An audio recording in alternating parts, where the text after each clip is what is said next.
Pernahkah kalian membayangkan, jauh sebelum tinta dan kertas masuk ke pedalaman Bengkulu, kakek nenek moyang kita sudah memiliki cara sendiri untuk berbicara melintasi waktu. Di tanah Serawai, kata-kata tidak hanya diucapkan, tapi dipahat di atas bambu, kulit kayu, hingga tanduk kerbau.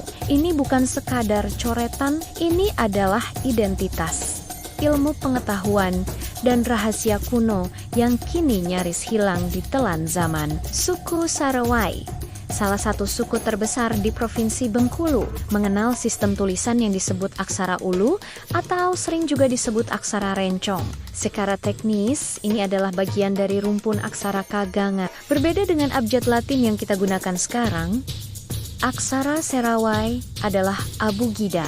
Artinya, setiap huruf dasar sudah mengandung bunyi vokal A. Uniknya, aksara ini sangat dipengaruhi oleh alam. Bentuknya yang tajam-tajam dan lurus bukan tanpa alasan, karena dahulu medianya adalah benda keras seperti bambu gelumpai atau kulit kayu kagas. Lalu, untuk apa aksara ini digunakan? Apakah hanya untuk surat cinta?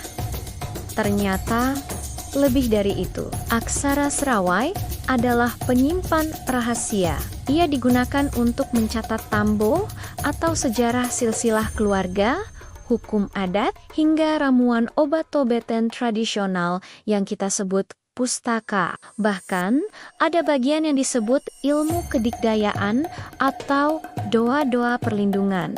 Dahulu, seorang pemuda Serawai dianggap gagah atau berpendidikan jika ia mampu membaca dan menulis aksara ini di atas bambu. Ini adalah lambang kecerdasan dan status sosial. Namun, sejarah berkata lain.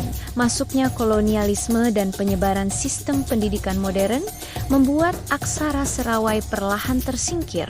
Kertas menggantikan bambu dan huruf Latin menggantikan lekukan Kaganga. Kini, sangat sedikit generasi muda Seluma atau Bengkulu Selatan yang bisa membaca tulisan moyangnya sendiri. Banyak naskah kuno yang justru tersimpan di museum-museum luar negeri seperti di Belanda atau Inggris. Sementara di tanah asalnya, ia hanya menjadi pajangan yang tak terbaca. Tapi harapan itu belum sepenuhnya padam. Saat ini mulai muncul gerakan dari para pegiat budaya dan pemerintah daerah untuk memasukkan aksara ulu ke dalam muatan lokal di sekolah-sekolah. Penggunaan aksara pada papan nama jalan di Bengkulu adalah langkah awal agar mata kita kembali terbiasa melihat warisan ini.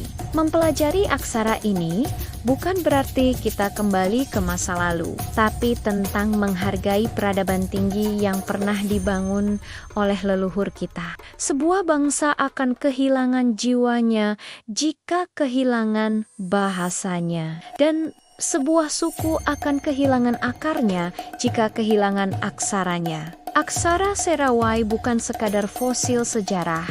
Ia adalah napas identitas kita. Tugas kita sekarang bukan hanya bangga, tapi menjaga agar Kaganga tetap hidup di ingatan dan tangan anak cucu kita kelak. Saya Hesti Ahnifon Berta, terima kasih telah menonton. Jangan lupa bagikan video ini jika kalian bangga dengan budaya Bengkulu. Sampai jumpa di penelusuran budaya selanjutnya.